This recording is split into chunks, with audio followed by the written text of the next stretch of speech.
নমস্কার বন্ধুরা, সবাই কেমন আছেন? তো আজ আমি আমার চ্যানেলে নতুন আরেকটি রান্নার ভিডিও নিয়ে চলে এসেছি। তো আজ আমি করব মুরগির লাল ঝোল। তো এই যে দেখুন, আগে থেকে আমি পেঁয়াজ, টমেটো, আদা, রসুন এগুলো কেটে নিয়েছি, আর নিয়েছি এই যে শুকনো লঙ্কা। তো জানি 90% লোক সবাই চিকেন রান্না করতে পারে, তবুও ভাবলাম রান্নাটা তোমাদের সঙ্গে শেয়ার করি। তো মশলাগুলো আমি ব্লেন্ডারে দিয়ে ভালো করে ব্লেন্ড করে নিয়েছি। তারপরে আমি উনুনে একটা কড়াই দিয়ে, কড়াইটা ভালো করে গরম হলে তার মধ্যে দিয়ে দিলাম সাদা তেল। সাদা তেল দেওয়ার পরে আমি আগে থেকে কেটে ভালো করে ধুয়ে রাখা আলুগুলো তেলের মধ্যে দিয়ে দিলাম। তো তারপরে আমি দিলাম আলুটা দেওয়ার পরে পরিমাণ মতো লবণ আর হলুদ দিয়ে আলুটাকে মিডিয়াম আঁচে ভালো করে ভেজে নেব। আলুটাকে আমি মোটামুটি 2-3 মিনিটের মতো ভেজে নেব লালচে লালচে করে। এই যে দেখুন, আলুটা আমার মোটামুটি ভাজা হয়ে গেছে। লাল লাল করে আলুটা ভাজা হয়ে গেলে আমি আলুগুলো আস্তে আস্তে তুলে নেব। এই যে আলুগুলো আমার ভাজা হয়ে গেছে, আলুগুলো আমি তুলে নিয়েছি। তারপরে কড়াইতে আরও কিছুটা পরিমাণ তেল দিয়ে, তেলটা গরম হয়ে এলে তার মধ্যে আমি দেব গোটা গরম মশলা, একটু সামান্য পরিমাণ জিরে, আর দেব 2টো তেজপাতা। তারপরে সেই তেলের মধ্যে আমি দিয়ে দিলাম পেঁয়াজ কুচি। পেঁয়াজ কুচিটা এই যে দিয়ে দিয়েছি। পেঁয়াজ কুচিটা দেওয়ার পরে ভালোভাবে নেড়ে চেড়ে ভেজে নিতে হবে। এই যে দেখুন, পেঁয়াজটা আমি ভালো করে ভেজে নিচ্ছি। মোটামুটি পেঁয়াজটা লালচে লালচে করে ভেজে নিতে হবে। এই যে পেঁয়াজটা আমি লালচে লালচে করে ভেজে নিয়েছি। পেঁয়াজটা এই যে দেখুন আমার ভাজা হয়ে গেছে। তারপরে আমি দিয়ে দিলাম টমেটো কুচি। টমেটো কুচি দিয়ে আরও মিনিট খানেকের মতো একটু ভেজে নিতে হবে। তো এই যে পেঁয়াজ আর টমেটো দিয়ে ভেজে নিচ্ছি। তো যেহেতু আমাদের জয়েন্ট ফ্যামিলি, তো চিকেন করলে আমাদের পরিমাণে চিকেনটা একটু বেশি আনা হয়। তো এই যে, আর যেহেতু পরিমাণে চিকেনটা বেশি, তো আমার মতে মনে হয় চিকেনটা পরিমাণে বেশি হলে সেটা পেঁয়াজ আর টমেটোর সঙ্গে আগে থেকে একটু সময় নিয়ে ভেজে নিলে সেটা ভালো হয়। ওই যে কিছুটা সময় ধরে আমি চিকেনটাকে পেঁয়াজ আর টমেটোর সঙ্গে ভেজে নিচ্ছি। এবার আমি দিয়ে দেবো পরিমাণ মতো লবণ, আর দিয়ে দেবো হলুদ। লবণ আর হলুদ দিয়ে আমি চিকেনটাকে ভালোভাবে ভেজে নেব 2-3 মিনিট ধরে। বেশি ভাজতে যাবেন না, তাহলে চিকেনটা একটু শক্ত শক্ত থেকে যাবে। তো আমি মোটামুটি 2-3 মিনিটের মতো চিকেনটাকে ভেজে নিচ্ছি।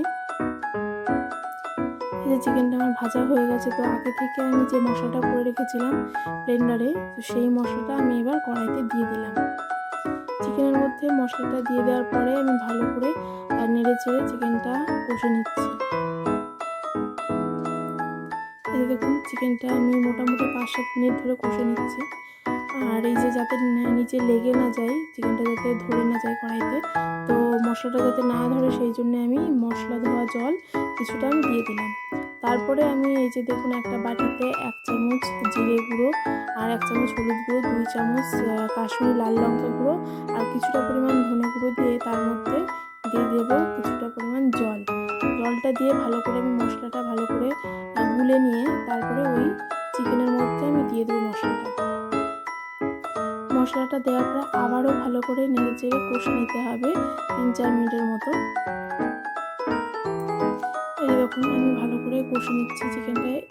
এবার দেখুন চিকেনটা কত সুন্দর রং এসছে। আবার আমি ভালো করে কষে নিচ্ছি মশলাটা কিছুক্ষণ ধরে। মশলাটা এই যে ভালোভাবে নেড়ে চেড়ে কষে নেব। আর আগে থেকে আমি একটা বাটিতে 2 টেবিল চামচ মতো টক দই নিয়ে ভালো করে ফেটিয়ে নিয়েছিলাম। সেই ফেটানো টক দইটা আমি এই যে দিয়ে দিলাম চিকেনের মধ্যে। তো টক দইটা দেওয়ার পরে আরও মোটামুটি মিনিট 5-এর মতো ভালো করে কষে নেব চিকেনটাকে। চিকেনটাকে এই যে ভালো করে কষে নিচ্ছি। চিকেনটা মোটামুটি আমার দেখুন কষা হয়ে এসছে প্রায়। ভালো করে তেল ছাড়তে শুরু করে দিয়েছে চিকেনটা থেকে।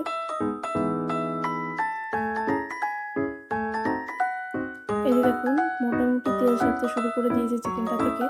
তো তারপরে আমি আগে থেকে ভেজে রাখা আলুগুলো আমি চিকেনের মধ্যে অ্যাড করে দিলাম।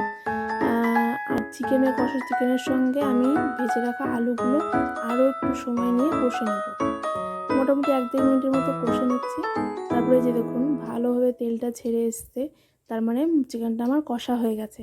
তারপরে এই যে আমি আগে থেকে একটু উষ্ণ গরম জল করে রেখেছিলাম, তো সেই জলটা পরিমাণ মতন আমি চিকেনের মধ্যে অ্যাড করে দিলাম। জলটা দেওয়ার পরে এই যে আমি কিছুক্ষণ ঢেকে রেখেছিলাম। তো ঢাকনা খুলে দেখুন চিকেনটা আমার ভালোভাবে ফুটে এসছে। তো এইভাবে আমি মিডিয়াম আঁচে চিকেনটাকে আমি মোটামুটি 10 থেকে 12 মিনিট ফুটিয়ে নেব। এই যে চিকেনটাকে ভালোভাবে ফুটিয়ে নিচ্ছি। চিকেনটা মোটামুটি এই যে দেখুন হয়ে এসছে আমার প্রায়। তারপরে আমি শিলে গরম মশলা বেটে রেখেছিলাম, সেই 1 টেবিল চামচ মতো গরম মশলা বাটা দিয়ে দিলাম। দিয়ে ভালো করে নেড়ে চেড়ে আমি মিনিট 10 মতন ঢেকে রাখছি চিকেনটাকে। 10 মিনিট ঢেকে রেখেছিলাম আমি চিকেনটা। ঢাকনা খুলে একটা পাত্রে নামিয়ে নিয়েছি চিকেনটাকে। এই যে দেখুন কত সুন্দর লালচে রঙটা এসছে চিকেনের, পুরো লাল লাল হয়েছে ঝোলটা। তো তারপরে আমি আমার মেয়ের জন্যে দুপুরের খাবার রেডি করে নিচ্ছিলাম। এই যে দেখুন একটা থালায় একটা ছোট্ট বাটিতে করে কিছুটা পরিমাণ ভাত এই যে আমি সাজিয়ে নিয়েছি। আর আমার ঘরে আজকে শসা ছিল না, তো শসা খেতেও খুব ভালোবাসে ও, মোটামুটি স্যালাডের প্রত্যেকটা জিনিসই খেতে ভালোবাসে। তো শসা আজকে আমার ঘরে ছিল না, পেঁয়াজ আর টমেটো ছিল, টমেটোও ও খুব পছন্দ করে, তো পেঁয়াজ আর টমেটো দিয়ে দিয়েছি।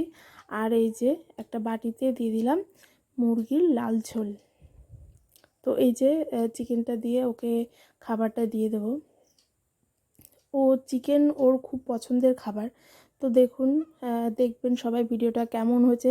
ভালো লাগলে অবশ্যই লাইক করবেন এবং কমেন্টসে জানাবেন কেমন হয়েছে, আর একটা সাবস্ক্রাইব করে দেবেন।